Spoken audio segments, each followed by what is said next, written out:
تکبیر تشریق کیا ہے؟ ایام تشریق کون سے ہیں؟ ان ایام کے اندر کب سے کس وقت تک تکبیر تشریق پڑھنی چاہیے؟ اس کا حکم کیا ہے؟ کس نے پڑھنی ہے؟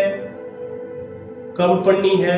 کس مقدار سے؟ سارے سوالات کے جوابات آپ کو ملیں گے اس چھوٹے سے کلپ کے اندر۔ ناظرین محترم، تکبیر تشریق کیا ہے؟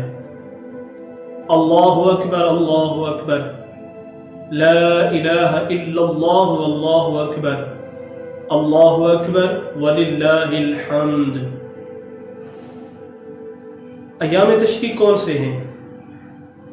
9 ذوالحج صبح نماز فجر سے لے کر 13 ذوالحج نماز عصر تک ہر فرض نماز کے بعد ایک مرتبہ بلند آواز سے یہ تکبیر پڑھنا واجب ہے۔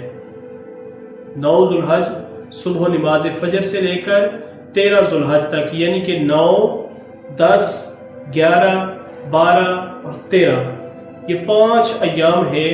ان ایام کے اندر ہر فرض نماز کے بعد ایک مرتبہ بلند آواز سے تکبیر تشریق پڑھنا واجب ہے۔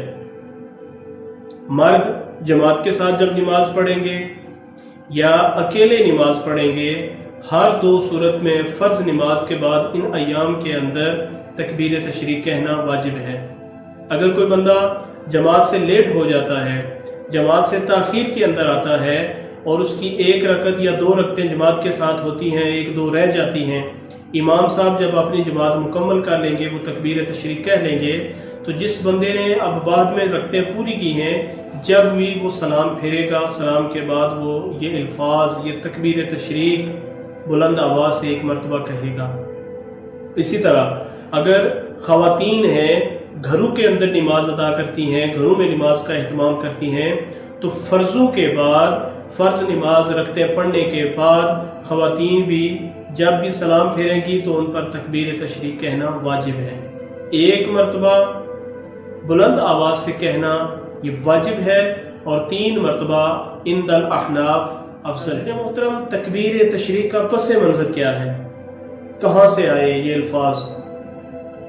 مفتی اعظم مفتی احمد یار خان نعیمی رحمۃ اللہ تعالی علیہ، آپ نے مرات المناجح کے اندر اور صاحب تفسیر ابن کثیر، آپ نے بھی یہ روایت نقل کی ہے کہ حضرت ابراہیم علیہ السلام، حضرت سیدنا اسماعیل علیہ السلام اور حضرت جبرائیل، ان تینوں کے کلام کا مجموعہ ہے تکبیر تشریق۔ اور وہ لکھتے ہیں کہ جس وقت حضرت سیدنا ابراہیم علیہ السلام نے اپنے پیارے لخت جگر سیدنا حضرت اسماعیل علیہ السلام کی قربانی اللہ کی بارگاہ میں پیش کی، آنکھوں پر پٹی باندھی، بیٹے کو زمین پر لٹایا، اور یہ وہ بیٹا تھا کہ جسے رب سے بڑی دعائیں مانگ کر بڑھاپے کی حالت میں پایا تھا۔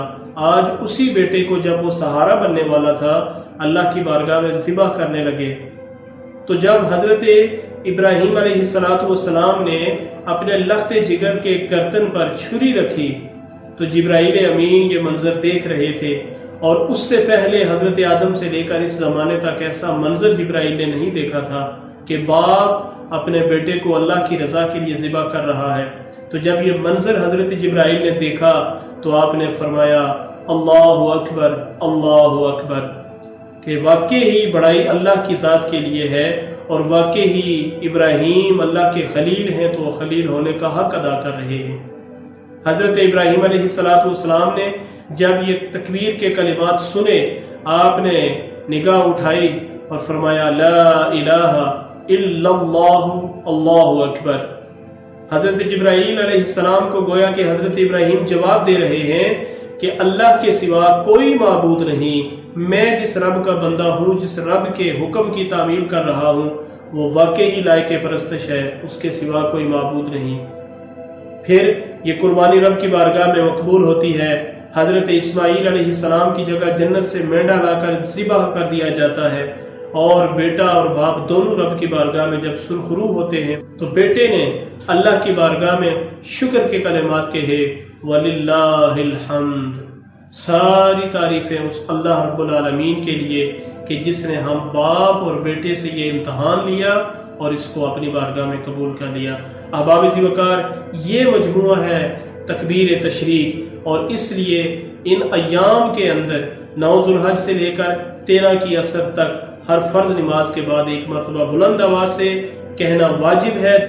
پاکستان میں اس سال 2025 ایام تشریق کون سے ہیں؟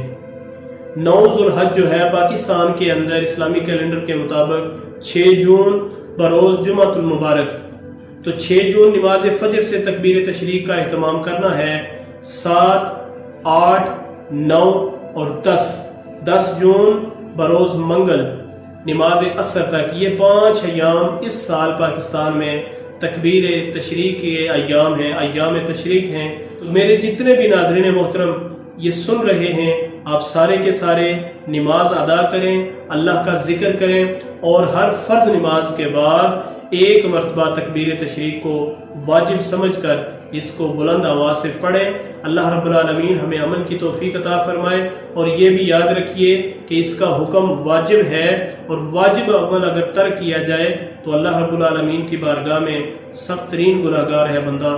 اگر یہ تکبیر نماز کے بعد بھولے سے یا کسی وجہ سے چھوٹ جائے تو علماء کرام فرماتے ہیں کہ اللہ کی بارگاہ میں سچے دل سے توبہ کرنی ہے، اور چونکہ یہ واجب ہے، اس کا ترک ہے، گناہگار ہے، اللہ کی بارگاہ میں توبہ کریں اور اس کا صحیح معنوں میں اہتمام کریں۔